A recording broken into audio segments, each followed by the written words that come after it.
Well, it's Friday Fun Day at Rebel News. I call it Fun Day because on the Rebel Roundup on Fridays, we have a panel, and I think that's so fun. So we have two amazing guests for you today. I'm your host today, Drea Humphrey, the BC Bureau Chief Reporter with Rebel News, because BC's so crazy right now. The world is literally watching some of what's happening here. So I might as well speak to it. And then we'll switch over to my lovely co-host to start, and normally the head of the show of Rebel Roundup, David the Menzoid Menzies. David, how you doing? I'm doing great, Dre. And I got to tell you, if anyone deserves a little fun, it's you, my friend. Your reporting from the ostrich farm has been absolutely stellar. I know you've been putting in long hours. You're up in the wee hours of the morning. You're staying up late at night. And it's just been fantastic. And you know, this story is worldwide, Dre. It was the front page story on the Toronto Sun. Our good friend there, Joe Warmington, penned a great piece about it. Great headline, too. Their necks are on the line, right?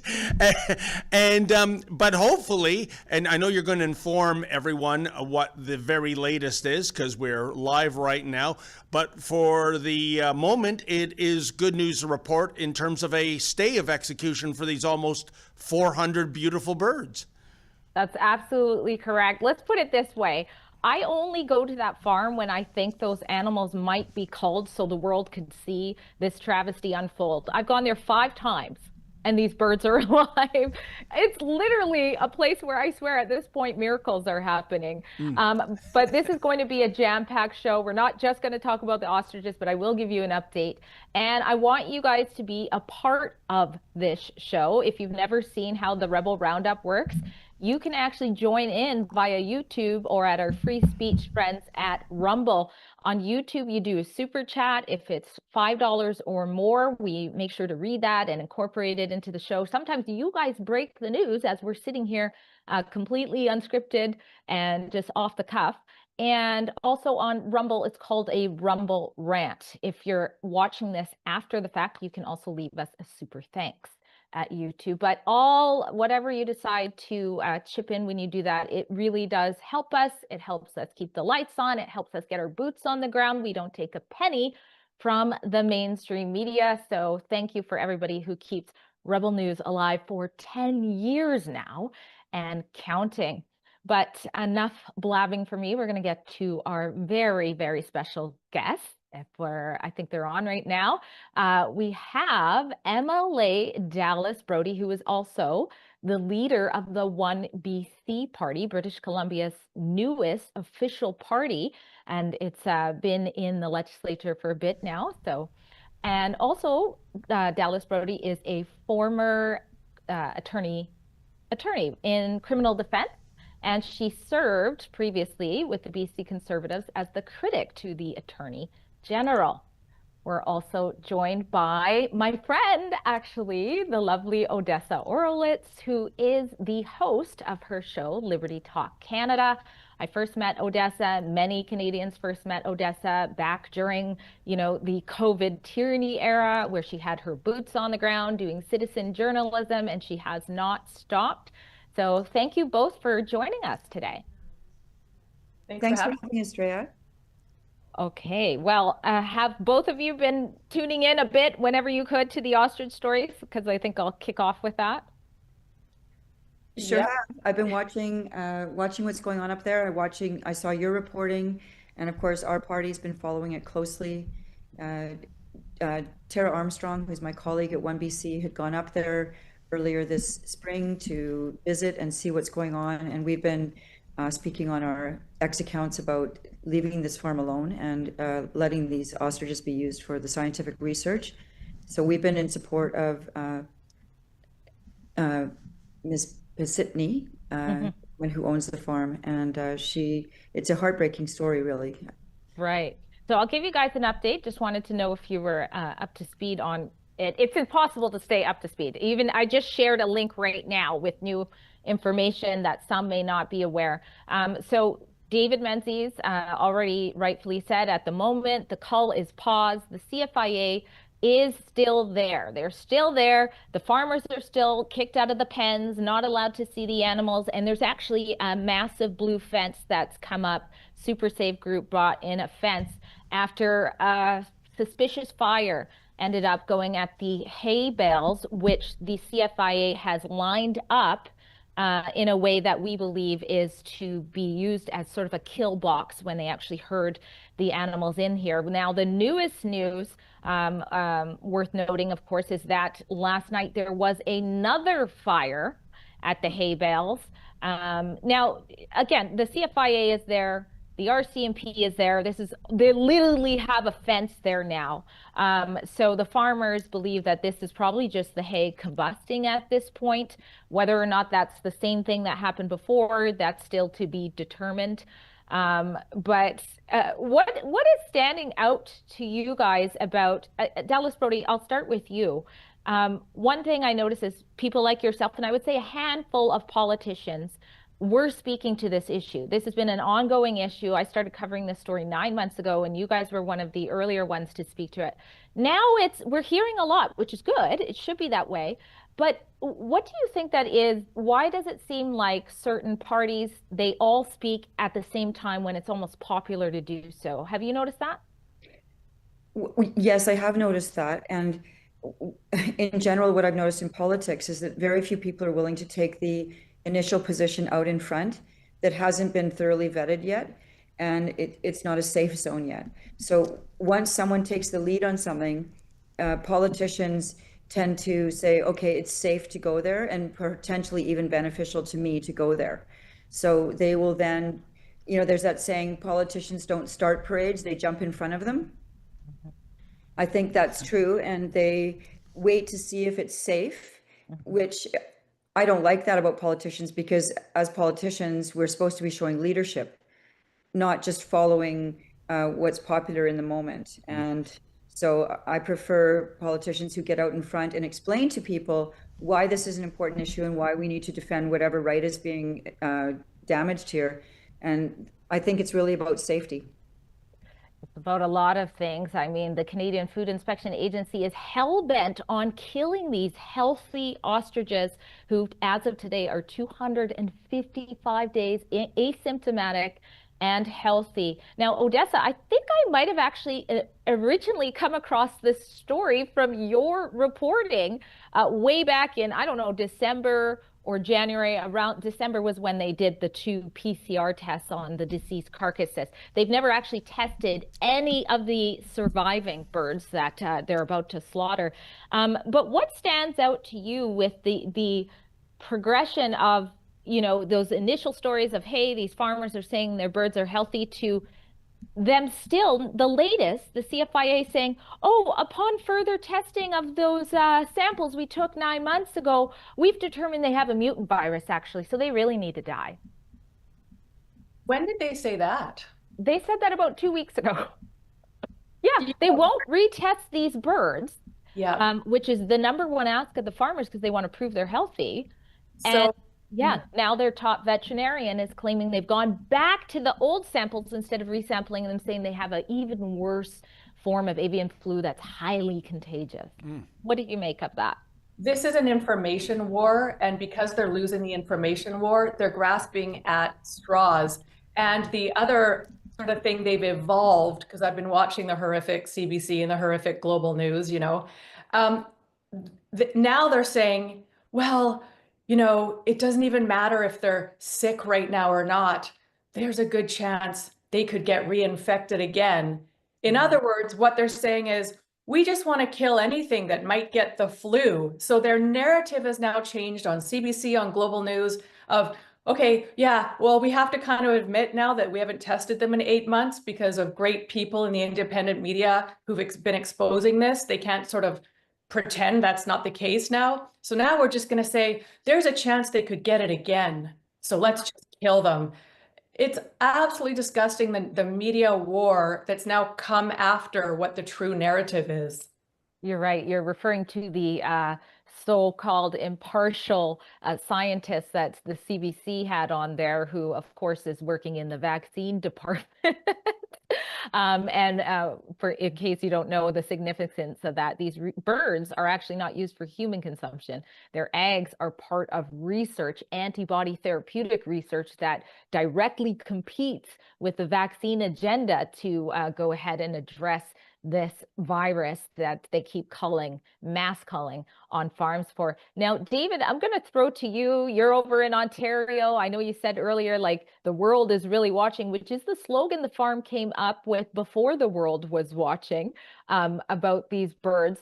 But what do you make of, actually, I'll just let you know, you might not even know this. Rebel News was trending because of this reporting.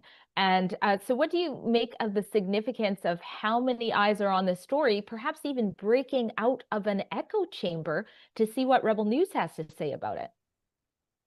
Surprise, Ray. And by the way, I think both Odessa and Dallas made excellent points with the angles they went after. But I think part of the story, Drea, to me, and I'm going to go off on a little bit of a tangerine here, is that here we have a herd of almost 400 birds. They're completely healthy. They're harmless to everyone. Well, not everyone, as you mentioned. Big Pharma and its bottom line might be a little vulnerable to this herd of ostriches. CFIA is coming up with a solution to a problem that does not exist. Now, keeping on the file of animal husbandry, let me talk about some of the stories we've been doing on this file from earlier this year. How about the egregious disgrace that is Marineland and Game Farm in Niagara Falls, Ontario? This is a defunct theme park.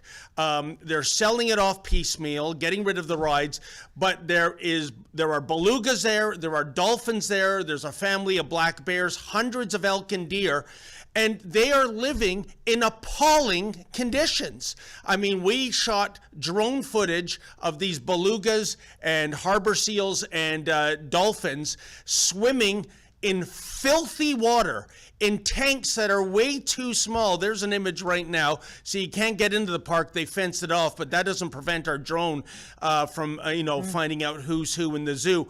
And we've reached out to the authorities, federally, provincial, municipal, and nothing to see here, folks. It's almost as though the person running this park right now is waiting for these gorgeous marine mammals to die off.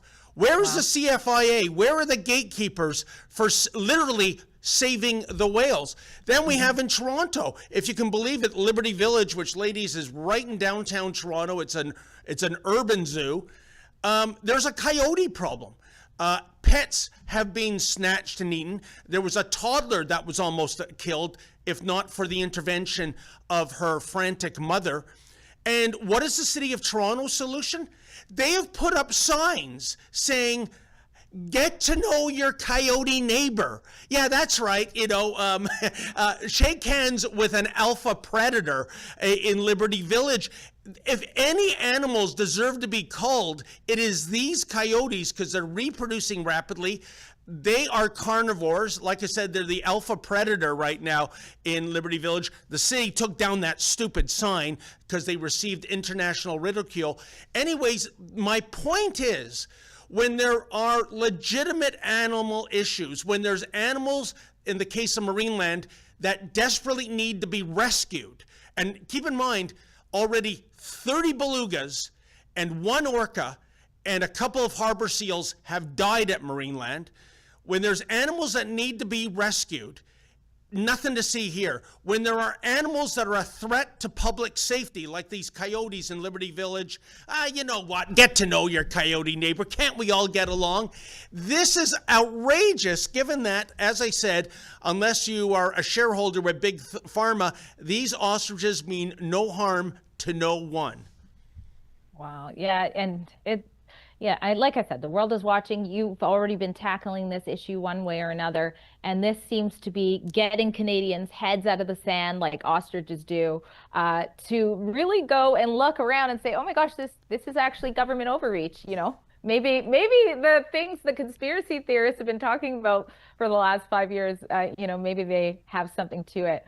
Now, Andrea, on that point, if I may, very quickly, I think in certain respects, this is an extension to the control freaks that lorded over us during COVID-19. You know, and I think governments of every level, municipal, provincial, federal, of every political stripe, they couldn't believe the tyranny they were able to achieve. We're telling them to wear masks. They're wearing masks. We're telling them to socially distance by 2 meters. They're socially distancing by 2 meters. We're telling mom and pop businesses to shut down and go bankrupt while the Costco's and the Walmarts, thanks to government lobbyists, stay open.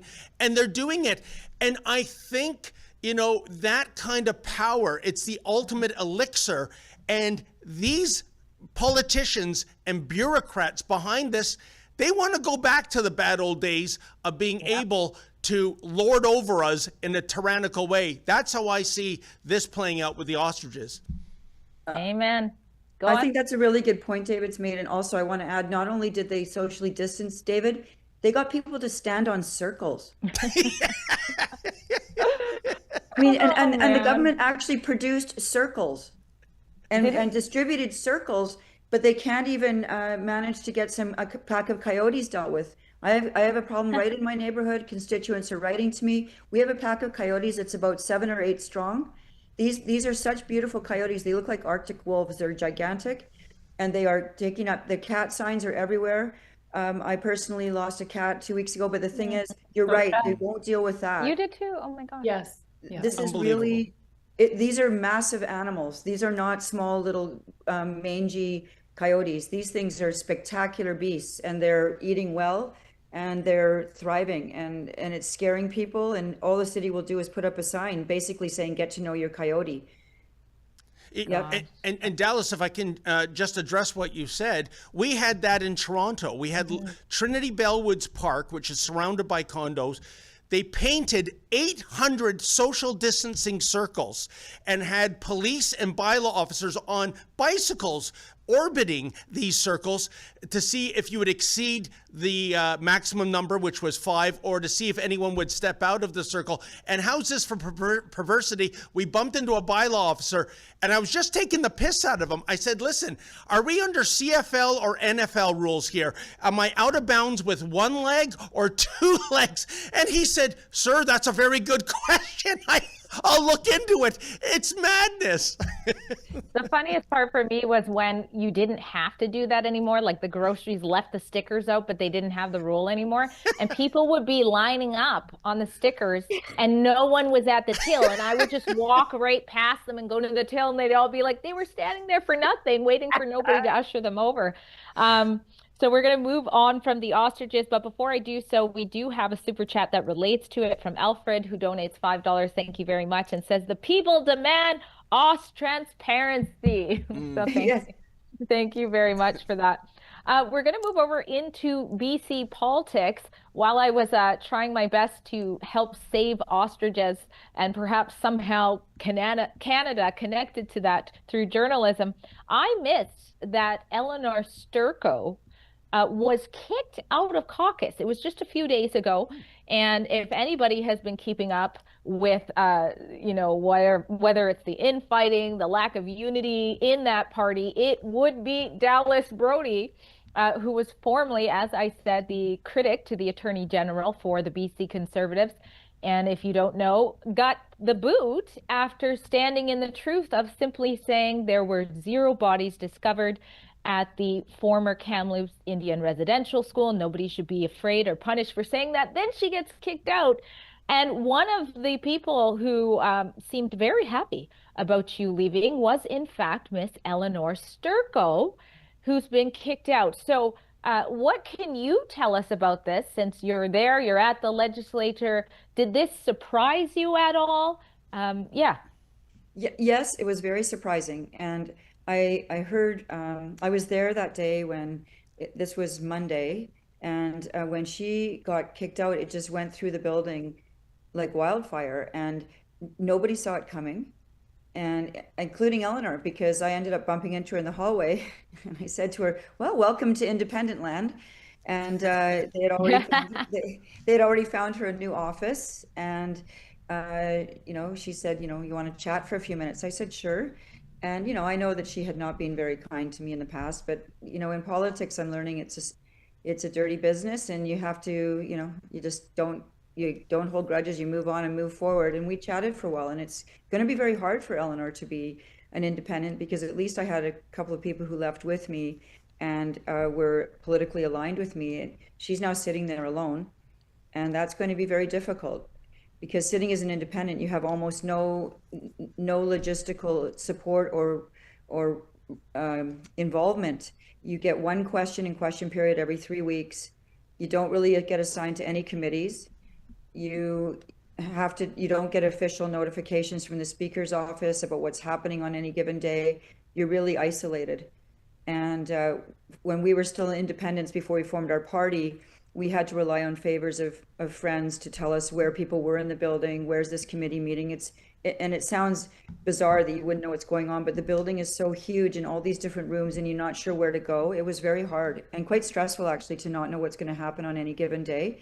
So she's going to have that's going to be a rough road for Eleanor. The funny thing is that John is saying that the story was that he kicked her out because she was gunning for his job and agitating against him. And Eleanor's not the only person doing that in that party. I mean, Tell us.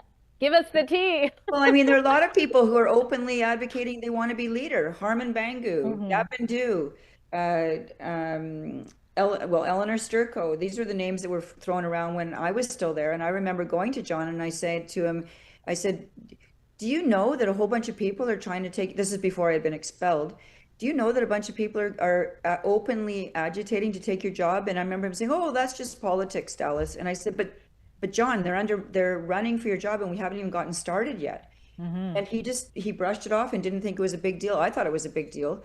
How can you function when you're fighting off people in your own party? You need to be aligned. But Eleanor, I think this might have been a symbolic thing. Like, anybody, you step out of line and this is what's going to happen to you. I'm sure that's what they did with me. Well, there's also the claim that she was booted out for allegedly leaking some information, which there's been a lot of leaking. I mean, this party has, just been brought back to life in this last election, and there has been multiple leaks. And I know Ms. Sturko has gone out and said, no, that's not why I got kicked out. I got kicked out for sort of shedding light on some concerns over the membership, which John Rustad just was re-voted into as continuing as leadership. But to just remind people of some of the things here, there's been some concerns that the BC Conservative Party is not, in fact, conservative, at least not all of its MLAs. And one of the main people was, in fact, Eleanor Sturko, who was in question for multiple reasons. Just really quickly, one was, calling very conservative concerns surrounding parental rights from former Vancouver Police Board member Comfort Sakoma, when she had went on her Instagram and she had said, parents shouldn't be divided from their kids if they're not ready to fully comprehend that their kid wants to transition. They shouldn't be vilified. Well, Eleanor Sturko said language like that was transphobic and it was anti-police when she was on the police board. So I did reports on that, and I just have can we play the timestamp from that report that shows Eleanor Sturko, who's a former RCMP member? One of her most proudest moments, I put it in the chat, but one of her most proudest moments was being a police officer who did her sex activism and got the Surrey Police Department to go ahead and raise a pride flag. Like, Surrey has so much crime, and that's one of her proudest moments. So I don't know if we can show the picture there. That's in my report. But where I'm getting at here is to go to Odessa. And by the way, Odessa, you were a delegate with the BC Conservatives, a delegate with MLA Dallas Brodie. I don't know where that leaves you now, since Dallas Brodie's her own party with OneBC. Are you comfortable telling us where that leaves you? But also, what do you think this symbolizes, kicking out Eleanor Sturko? Does this mean the Conservative Party is trying to be more conservative, or just too much infighting?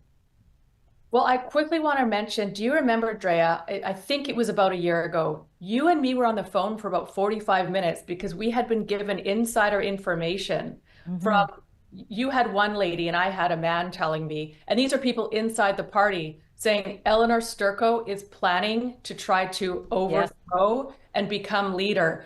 This has been going on for a long time, and we were worried she might accomplish it. So this is not a new thing. There are people that are inside that said she is doing this, so she's denying. Now, the next thing that happened to me is this is crazy. I don't know, the universe is incredible. I happen to live in Dallas's riding. Yes. Luke, here on the west side of Vancouver. And so, of course, I met her. And then Dallas called me and said, will you go to the AGM? I went to the AGM. You covered, Drea. What a gong show that was. Well, as soon as Dallas got kicked out, everybody in her riding got a message, who's a member, in an email saying, we had 48 hours, something like 48 hours to decide, are we with Dallas or are we with the BC Conservatives? And we had to make a decision. And if you couldn't email them back and say, I stand with BC Conservatives over Dallas, like, wah, wah, then we would lose our membership. Right, I forgot about that. I'm not going to repeat what I said, nor what my husband said. Because it wasn't my shiniest moment, but I got kicked out. It doesn't mean that, John doesn't like me or whatever, but this was just politics. And then I said, can I get my $1,000 donation back? I didn't get my $1,000 donation back that my family gave when we thought there was hope and we stood behind Dallas. But what a gong show that was. So now I'm just part of nothing but the truth. Well, I hear there's a rumor circulating. Some journalists are speaking to the rumor, which is all it is right now, that another leftist within the BC Conservatives has been demoted from House Speaker, and that is Chilliwack MLA Aaliyah Warbus. So we'll see if that's true, and we will certainly cover it. Now, David, I told you there's a lot going on in BC, is there not? But you live in a province where, a lot of people are looking at your Conservative premier and thinking he's not that conservative. So when you see this divide and people leaving when either they're left or, in Dallas's case, I would say standing for conservatism, what do you think of? Well, first of all, I think you three ladies have forgotten more about BC politics than I'm ever going to learn. So I'll say that. But from what I can tell from 3,000 miles away, whether it's the BC Conservative Party, the Conservative Party that is the governing party in Nova Scotia, the Conservative Party that's the governing party in Ontario, is it possible they can live up to the conservative part of the party as opposed to being conservative in name only? Or is that, to quote ex-Liberal Ontario Premier Kathleen Wynne, too much of a stretch goal? And furthermore, I think when you're having all these internal problems, these palace coups, it takes away the focus from the incumbent government that is doing your province no great favors. I mean, that should be the primary target. I mean, what I see going on in the periphery, it's kind of like the crew of the Titanic conspiring to do a mutiny after the Titanic has hit the iceberg, right? So come together, bury the hatchet for the good of the people of British Columbia, for the good of, good governance for British Columbia, and get rid of all these, what I think to be petty personal agendas. And I will say, I think we also see that there are certain issues, ladies, that whether it's questioning Kamloops and the residential schools and transgenderism, these are clearly third rail issues. And it's kind of like, you remember that great hit Tina Turner had back in the 80s, What's Love Got to Do with It? Well, with those issues, what's the truth got to do with it? Yeah. We are all supposed to turn a blind eye and a deaf ear and wear orange on September 30th.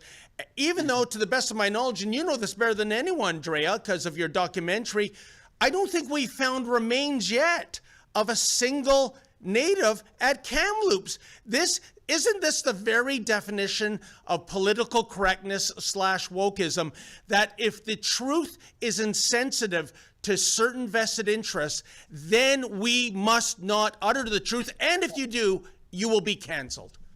Well, and it's not just at Kamloops. There have been over 100 bands who made similar claims, and there have yet to be a single body discovered at any of these, but there have been millions upon millions of dollars shoveled out for these claims and investigating these claims when barely any nation is actually putting a shovel in the ground, you know, and the money keeps coming in installments. Now, speaking of this, Dallas Brodie, you have been boldly speaking to this issue in many ways. You've been freed to do so from the BC Conservatives, and your party, OneBC party, is coming out with a documentary. I believe I'm in it, unless I got cut. I don't know. Are. Yes, Okay. you are. All right. And so I think we have a clip here. It's called Making a Killing, a OneBC documentary film, and it is about what you call the reconciliation industry. Let's just play that clip. It's not the white guys causing financial harm to us Aboriginal people. It's our own chief and council. These are big bucks. We're talking 100, 150 million per band. And where you have a chief and council arbitrarily deciding that you're only going to get $30,000 each. It's basically like a 20% disbursement, 80% goes to chief and council to do as they please. Now, typically they put it into a trust fund, but there are court cases, trust money has gone missing. So they turn 18, they go to the band office thinking they're going to have a $50,000 check, only to find like, hey, we can't find your check, we don't have it here. There is no money in the trust. So the trusts are being broken. In more ways than one, the trust is broken. So it's not the white guys. That piece right there, you know, kudos to you for finding someone, because I have these conversations many times with members behind the scenes, and they are terrified of going on record. So I'm really looking forward to this documentary. Tell us when and where people can see it, and then tell us why you felt the need to go out and make this happen, your party. Well, let's start with that first. Why did we feel the need? We were being told by constitutional experts and people who are advising even the former Conservative Party that the problem we're facing in British Columbia is that people don't understand the magnitude of what's going on. They are not aware of how far this agenda has traveled down the tracks and how deeply it's impacting everything in British Columbia. So a lot of people in British Columbia still don't even know what UNDRIP and DRIPA are. Mm-hmm. And for people listening right now, UNDRIP is the UN Declaration on the Rights of Indigenous Peoples, and DRIPA is the Declaration on the Rights of Indigenous Peoples Act. So UNDRIP was created by the United Nations, and then British Columbia, after the claim of the 215 bodies at Kamloops, Canada got its genocide designation, and then UNDRIP was brought into Canada and adopted as legislation federally. And then BC decided as a sole province in Canada to embed it into everything in our province. So we are every piece of legislation in BC has to be brought into alignment with UNDRIP. Mm-hmm. And this is extremely serious stuff. I don't know if you want me to go into that, but so we felt that this documentary, because as I was going through this process, and of course I started getting letters from people once I had been expelled from the party on this issue, letters flooded into me saying, you need to know what's going on here. I need to tell you this. Even from Indigenous people saying, I need to speak to you, I need to tell you. And it was like all of this river started flowing to my door. And I was meeting with our team that was forming at the time, and I said, you know what? We should do a documentary. Mm-hmm. We should do a documentary sort of along the lines of what Aaron Gunn worked on for so long, the Vancouver is dying one, Seattle is dying. Remember those videos that just so many people learned about what was going on in Seattle from these incredible documentaries. And this is sort of what we're doing here. BC is dying. Mm-hmm. BC is dying, and it's dying because we're being strangled to death by what the government is doing here. And this is not the fault of your average First Nations person. This is a huge agenda, and I want to be clear on that. And none of this is helping the average Native person in British Columbia. This has become a juggernaut, a boondoggle of money. We're talking transfers of land, money, and power to a degree that I don't think we've ever seen in this country before, or any country. There's nothing like it. and there's nothing stopping it, and you're not allowed to speak out against it, or you're called racist and denialist. And so I say, call me what you want. It doesn't matter to me anymore. I know my heart. I know what I'm doing here. People need to understand what this means for our province and our country. So this documentary, we've got about 4 teasers out now. They're really exciting. We interviewed some amazing people who have also been hurt deeply by standing up in the past, traumatized by what was done to them, losing their jobs, terrible stuff. And you can see that was Rob Louie who was speaking there. He's from a band out in the Kootenays. He has been, he's a lawyer. He's been through his own recovery difficulties. He's an amazing man, and he's taken cases for many band members who have actually been cheated by their own chief and council and lost everything they had at the hands of their own chief and council, who are supposed to be taking care of them. And so he's a brave man too. And this show is filled with brave people. And honest people, and people who care, and they're not mean people, they're good people, and they're standing up for all British Columbians, Indigenous and non-Indigenous. And so it will be coming out we're hoping for second week of October. The editing is almost done. We're hoping to hold to 60 minutes. We had 40 hours of film. Yeah. And I think some mini docs will come out of this afterwards. Like if you'd like to see the full interview with Drea Humphrey, you can see this and we'll publish that. Or if you'd like to see the full interview with Rob Louie. Yeah. Awesome. Well, I, for one, can't wait. You mentioned UNDRIP. I know Odessa and I have been reporting on UNDRIP for years, but it needs way more attention. Canadians, especially British Columbians, who I feel like we're a test for so many things to come for the whole nation, are starting to see some of that unfold. I did a recent story with Okanagan Falls, a small unincorporated town that decides to incorporate and suddenly gets slammed with UNDRIP being infused in what now their little municipality is going to look like. Immediately, they were told that the neighboring First Nation, well, now they're going to want to change the name. It's not going to be Okanagan Falls anymore. They might change your streets. And by the way, if you want to develop anything, you need to run it by the First Nations first, and you're going to have to pay for Indigenous Advisory Board at your own expense. And they're going, what the heck? We didn't even know this before we voted, because people don't know about UNDRIP. So this is something British Columbians desperately need to pay attention to. We've seen land transfers happening. We're seeing non-Indigenous Canadians being kicked out of public places. We have a one-click email. British Columbia was the first jurisdiction in the entire world out of, I only believe, 3. Canada's the second jurisdiction, by the way, to take that UN aspirational framework and incorporate it, as Dallas Brodie mentioned, as aspirational law. But we do have a website called stopundrip.com where I've done a video explaining it in a little bit more detail. And we do have a one-click email where you can just in a matter of seconds take some steps to try to push back on this. Again, that's stopundrip.com. Please share that. Now, Odessa, I'm going to go to you and talk about something that you recently shed light on that kind of relates. There's so many issues when we look at this, but you pointed out something many probably don't know in British Columbia is that the city of Victoria, if we can show that website there, has something called a reconciliation contribution fund. Okay, so it looks like they started this fund in 2022.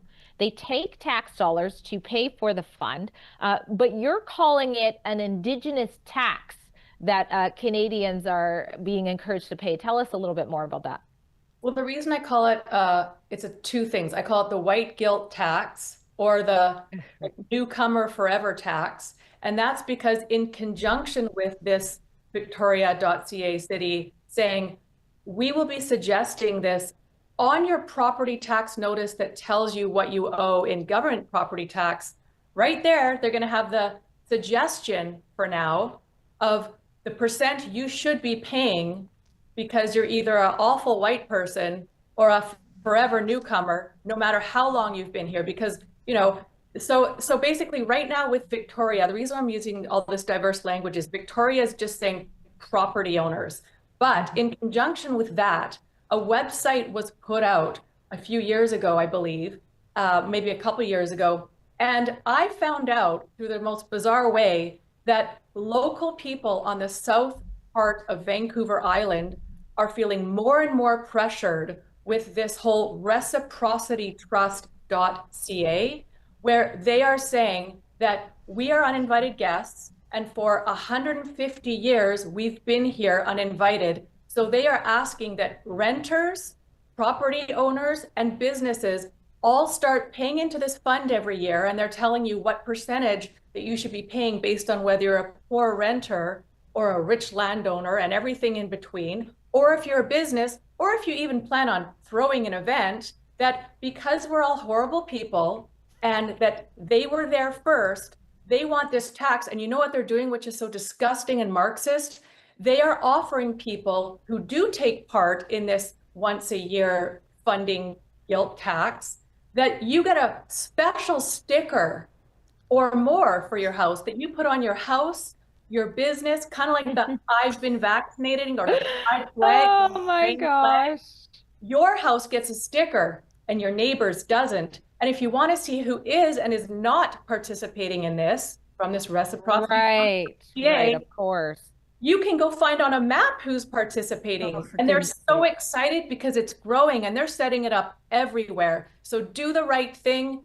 Pay the Indigenous because you're an awful white person or an awful immigrant that's been here for 75 years. I was trying to find the link. It's reciprocity. Oh, I'm ashamed to say I don't really know that word, but .ca if we can find it and pull it up. You're so right. It has a map on it. So you can see who the good allies are, and then, go set fire to the other ones, like you're setting fire to the churches. I don't know. Like, this is madness. This is absolutely insane what we are talking about here. Now, to be clear, the city isn't forcing people, right? Not yet. To pay that. Not yet. But it's coming on people's sort of bills for their property tax, right? Yes, the suggestion and my advice to BC, and this includes me too, is whether you're independent, BC Conservative, OneBC, by the time there's another election, we better get our shite together, because my belief is if the NDP wins again by something that might be deemed a landslide, which I doubt, but I truly think this will be mandatory. Wow. Get our ducks in the row. It will be. Yeah, if people keep, reciting these land acknowledgement mantras that they've been working on us, especially the younger generation, of course it will. It's being drilled into people's heads that you don't belong, you don't land, this isn't your land. We even have the BC NDP MLA, you might know her name, I forget it right now, Rohini or something, out of Burnaby. Yes, Aurora, Yes. Rohini, I think.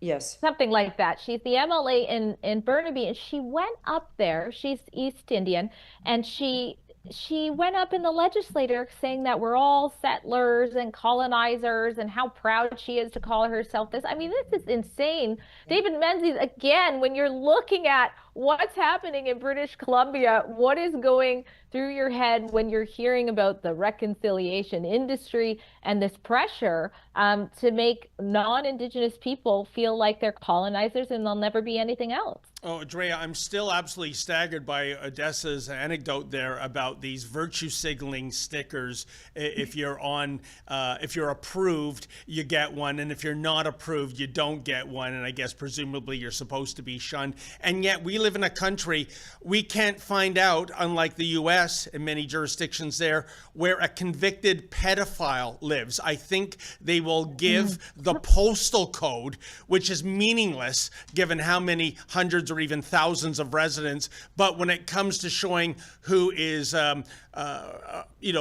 approved for, sanitized for your approval, if you will, by some woke Marxist regime, that's okay. And I gotta be honest. Going back to Mr. Louis Brock, Dallas, I have a question for you. I didn't really hear what he had to say. I was mesmerized by that shirt. Was that a stylized Pride Progress flag, or was that just really a colorful dress shirt? I couldn't get my eyes off that rainbow. It was actually a gift to him from somebody he had done some work for on a file, and someone had made it by hand for him. It actually just had, it wasn't a pride flag, it was just sort of some primary colors and then a buffalo on the other side. And I believe it was one of his clients who had helped with a fight against her First Nation had made that shirt for him, and he was, you know, proud of it. And so it was a brown colored shirt, button up, and it had just this, like, I don't know, it's just sort of a, but it wasn't the rainbow. Oh, okay. Well, thank you for the clarification, because this is an unfortunate consequence of the alphabet people. I know. How they have, I would say, demonized the rainbow. Quick anecdote, last year in Richmond Hill, I came out of a grocery store. It was right after a severe thunderstorm. The storm had ended, and I saw all these people, they were looking up at the sky, and they had their cell phones out, and I went, what the hell? And I looked up, and it was this incredibly huge and colorful rainbow. And honest to God, at first I was triggered. I went, oh no, not more pride stuff. And then I realized it's a real rainbow. It's beautiful. It's a magnificent piece of nature. One last point on this whole colonialism, imperialism business, and how we're being taught in schools to hate ourselves and hate our country. I think I found the ultimate exclamation mark on this several months ago in beautiful Brampton, Ontario. There was an encampment comprised of international students and temporary foreign workers whose visas were over and done with. It was time to go back to India. And hell no, we won't go. We're demanding permanent residency, and we're demanding Canadian citizenship. And ladies, what were the signs around their encampment? How about nobody is illegal on stolen land? And how about Canada is a land of hatred and racism? And I went over to one of the ringleaders. I said, my goodness gracious, this place called the Dominion of Canada, stolen land, full of haters, full of racists. Why in the hell would anyone want to live here? Why do you, go back to wherever you came from? This sounds like a very evil place. So like I said, that was the ultimate exclamation point on this whole, business. And you see it in the schools, even in elementary schools, of making us hate ourselves and our country. And we have to take a stand against this, because I kind of like living in the first world, to tell you the truth. I think it's kind of good, even though the Marxists and the Islamists on campus are doing everything to destroy our dominion. I can't agree with any more with what you've just said, David. It's shocking to me. You say all these hateful things about Canada, but you want to be here. It's like, why are you here? I don't get it. If it's so horrible, if it's so systemically racist, if it's so god awful here, why in heaven's name are you wanting to stay? And furthermore, when I studied in Paris in the early 1982, I had to get a visa to go to Paris for those 6 months. And when it was time to go, I was time to go. Yeah. That's the way it goes. I didn't demand that France let me in. And if I had, they would have just said, come with us, mademoiselle, you're going to jail. I mean, it would have been over. And in Paris as well, they can just come up to you and say, vos papiers, s'il vous plaît. And you have to present your documents. It doesn't matter where you are or what you're doing. And I had no offense to that. I didn't mind. I had my papers. You had to carry your passport with you and your visa. They don't want, and I don't know why we've allowed this to happen here. It's terrible. It's absolutely terrible. And we just don't seem to have politicians who have the backbones they need to say enough's enough. You're going home at the end of your visa. If you want to come back, you have to apply and immigrate properly. But don't abuse the student thing and stay. Yeah, I went to undergraduate school down in the United States. I had to leave when I was done. And Dallas, let's say hypothetically you fell in love with the City of Light. You wanted to remain in Paris. I assume you being a smart lady and very courteous, would you position yourself as saying, I hate France. France is a colonizer. Exactly. Now let me stay and take advantage of your social programs. I mean, the chutzpah, the sheer unmitigated gall, it's off the charts. Oh my gosh. I think you're referring to, I do think you're referring to a pre-implement the fall of the West agenda when you're talking about Paris, because they have a lot of issues with this now too. It's a completely different place. Well, this was a long time ago. Yeah, but I'm just saying, it's like now they're a little worse than us, I think, with all of that. But there were rules back then. I just got a parking ticket for overstaying by 5 minutes. There you go. Odessa, challenge that, because I know the rule in Toronto, there's a 10-minute grace period. I don't know what it is in BC, so if it was only 5 minutes, you're off the hook. Plus, it's stolen land. It's stolen land, so they don't have any right to ticket you. Yeah. Like, you know, screw you. You're not the boss of me. Only Chief Sparrow is, you know, or wherever you were parked. You know, like it's become the theater of the absurd. And you can see the hypocrisy and the problems, and all built on lies, which is part of the problem. Whenever something is built on a lie, whether it's an interpersonal relationship or what, it ends up exploding because it can't hold. The center can't hold. And that's what we're seeing. Things are falling apart because there are too many lies stacked on top of lies now, and people are smelling a rat. Well, I can tell you, Dallas, for those who live in the greater Toronto area, the concern isn't stolen land. It's, to paraphrase an old movie, dude, who stole my car? You know, that's out of control. That's the thievery I'd like to see the authorities tackle more than anything else. Right. Let's deal with real theft. Can I just add to what Dallas just said? Somebody on Twitter had the best quote. When we know, because you reported on it too, that an Indigenous tribe came in the 24th hour to say, don't kill these ostriches, right? Because this is on our ancestral land. I thought, oh my gosh, this guy's so right when he said it's now the who, undrip. Yep.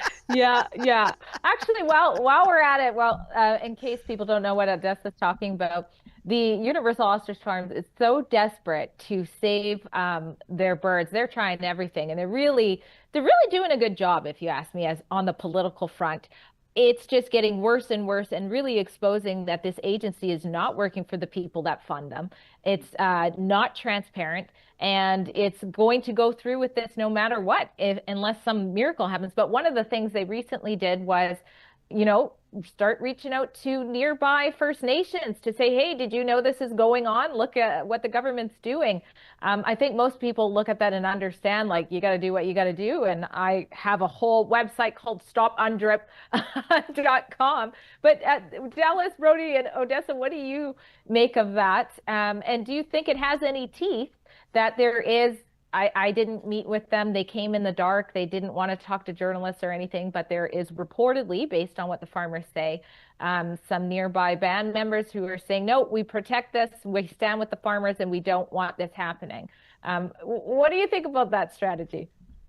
Do you want to go first, Odessa?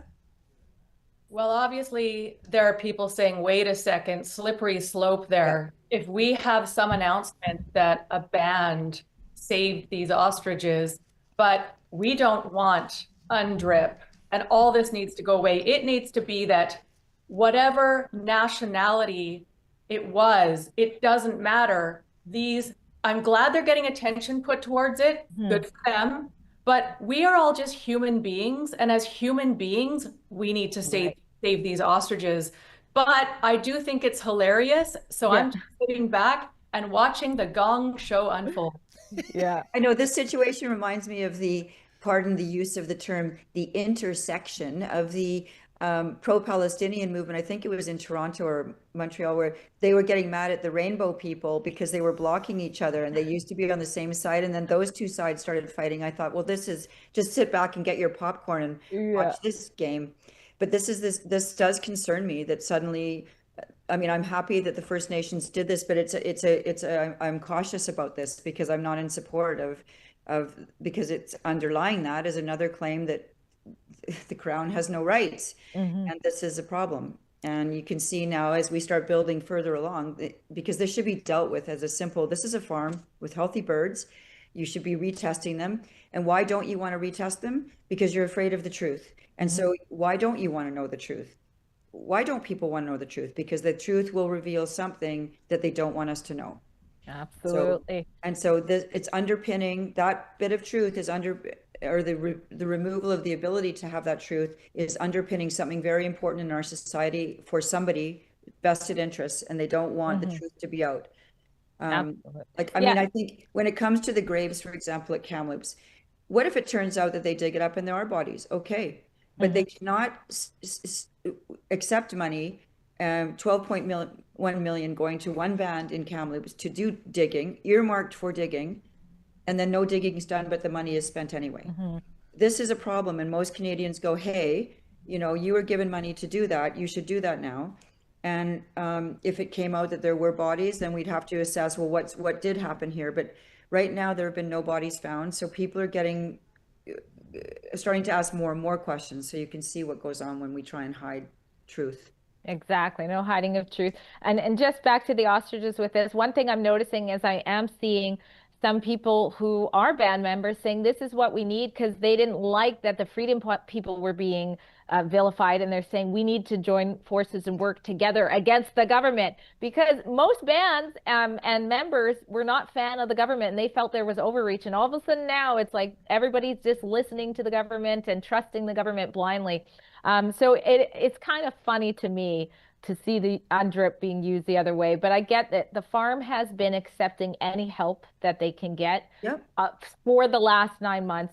They've been desperate. They've welcomed mainstream media on there. They've done everything like that. Well, I got to tell you, I certainly got a lot out of my system in this panel. It was fun. And if I may say one last thing, Drea, to Dallas's point and the other points made about the United Nations, wasn't it just so beautiful to see Donald Trump get up in front of the United Nations and beat that woke globalist body like a rented mule, telling it as it is, that you have been useless in your entire history of stopping wars. I think of if you go to Israel, you see the UN vehicles running around. I know the Israelis call them the United Nothings, and to see a U.S. president finally tell them that's one thing. And secondly, Dallas, to your point of this unholy alliance between the alphabet people and the people I call the Hamas holes.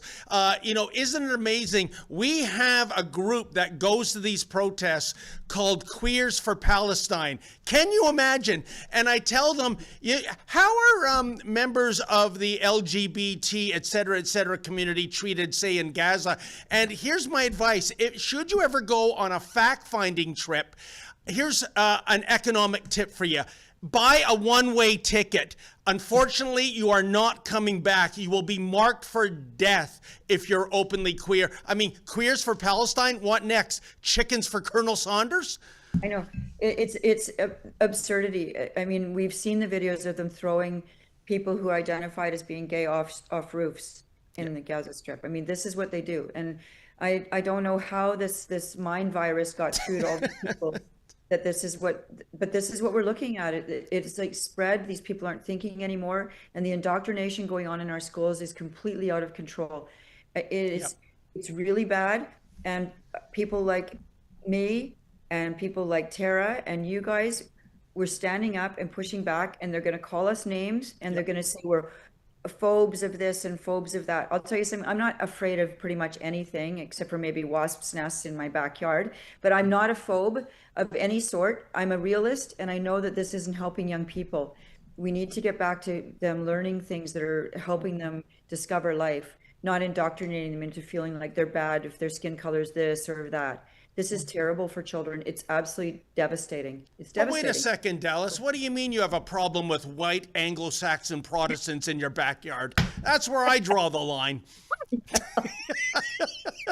Yeah, actually, I should have thought about that one. I've been waiting for that moment. Yeah, I did have one in my yard up in this summer, and they swarmed me and chased me up. Anyway, whatever. But they'll call you names. They try and label you, but the thing is, you just keep soldiering on, and you do not get deterred by that, because Margaret Thatcher, I love her quote saying she's immeasurably happy when a personal attack is particularly wounding, because she knows that they have not one political argument left. Yeah, and call me all the names, and then let's have the discussion. Let's get the name calling out of the way, and let's get back to talking about the issue.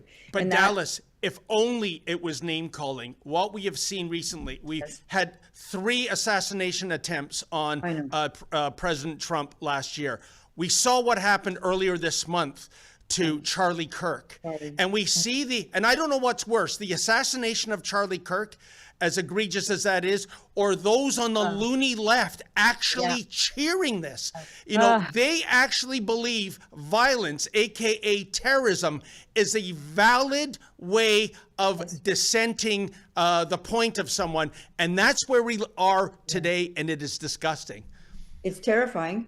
If the left doesn't like what you're saying, they either destroy you, they try and destroy your reputation, your business, your life, or they kill you. Yep. They want your firstborn.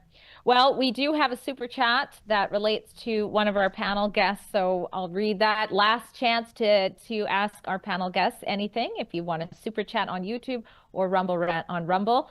Alberta Dawn donates $5. Thank you very much. Says to ask Odessa about the BC citizens being asked to voluntarily pay an Indian band. Okay, well, good. Look, we are so proactive. We've already done that. But thank you so much, Alberta Dawn. Thank you so much, MLA Dallas Brodie, and also Odessa Orlewicz. I thought it was a fun panel, and thank you, David. But we are coming back. We're going to have an ad break, and then David's going to take over for the rest of the daily news. Thank you.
Gun bans make great distractions. Trudeau may be gone, but Carney has picked up his same rhetoric. We will quickly, and I mean quickly, reinvigorate the buyback of Hunters, collectors, competitors, and defenders of tradition are still being targeted, while criminals run wild under Liberal policy.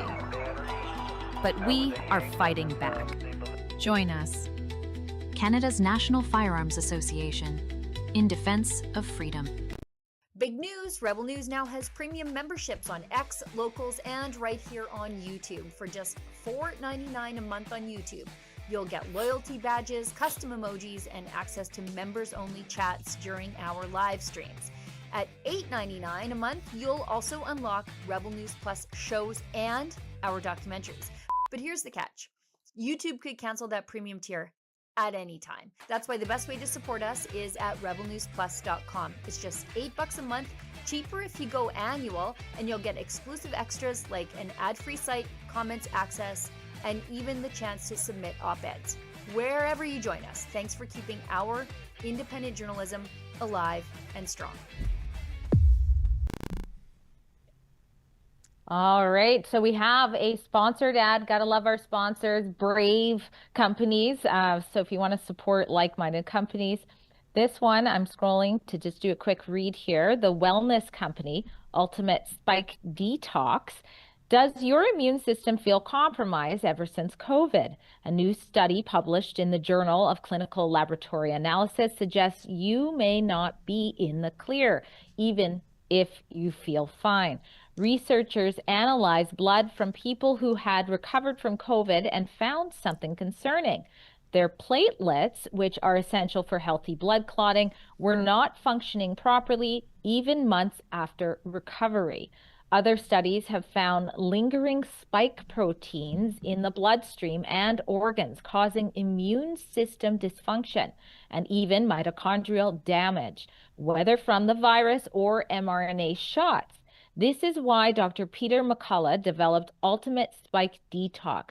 This doctor-formulated blend includes nattokinase, I don't know if I said that right, to help break down spike protein, bromelain to support immune health, and turmeric with black pepper to reduce inflammation and repair cells. Take back control of your health today and head to twc.health/rebel and use code REBEL to get 10% off plus free shipping. Again, that's twc.health/rebel, and the code for 10% off is REBEL. So that sounds very interesting. I might get it myself. We all talked about the shedding thing too. I don't know. He didn't mention that. So, but very interesting. And then I guess, David, this is the end. I didn't realize we're already over the time. They need the studio as well. Yes. We're just supposed to talk about a Rebel Live event that is coming. And here it is. Here's the information. So if you guys haven't attended any of our Rebel Lives, we have our milestone birthday coming up. So sorry, it's a happy birthday. And it's taking place in October in your neck of the woods, David. So I guess I'll be seeing you soon. October 16th, join us in Toronto for our milestone celebration, marking our 10 incredible years at Rebel News. I've been here half of that time. David, you're from the beginning? Yes, I began as a freelancer in the beginning, became full-time in 2017. So I've always been here. Yeah, so he's been there from the start, and it's a miracle with all of the opposition we face and how much the government isn't happy we exist that we have made it to a decade, and all of that is only because of you. So if you want to be a part of our birthday party, it was so fun in Calgary, by the way. You can come, expect a lively event with Rebel News journalists and crew, live music, a Rebel reunion, some cocktails and hours. It was so much fun.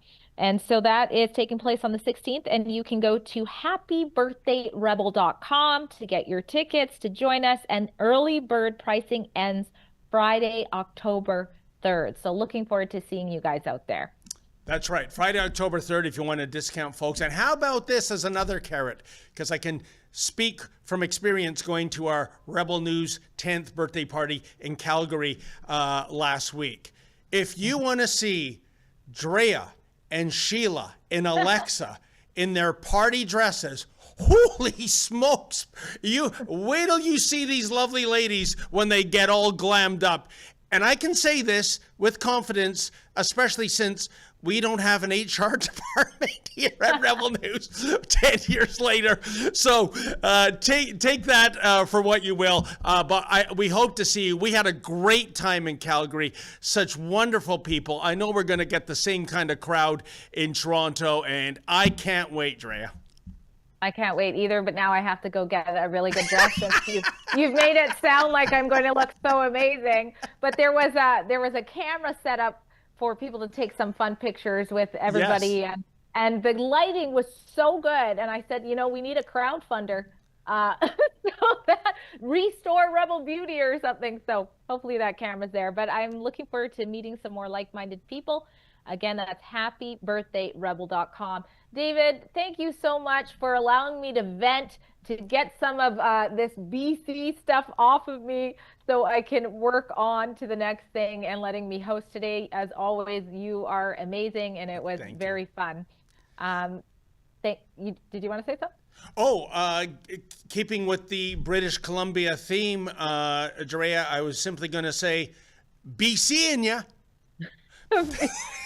You're so good with that stuff. Thank you to our producers who make this live possible. They're always working so hard. We just throw things, we say things, and then they put it on the screen. So thank you for behind the scene. Thank you for everybody who donated through a super chat, and you can do a super thanks if you're watching this on the replay at YouTube. Until next time, everybody have a great weekend. Do you agree with me? It is time to make Canada great again. And that is why we at Rebel News have teamed up with MCGA Hats to introduce, the fashion sensation of 2025. Oh, and by the way, these beautiful hats, they are made in Canada. We don't rely on cheap imports coming over from China. So what are you waiting for, folks? Show your pride. This is the perfect thing for a patriot to wear, or maybe there's a patriot in your life that you would like to gift such a hat. Please go to mcgahats.ca. That's mcgahats.ca. Don't be shy about it.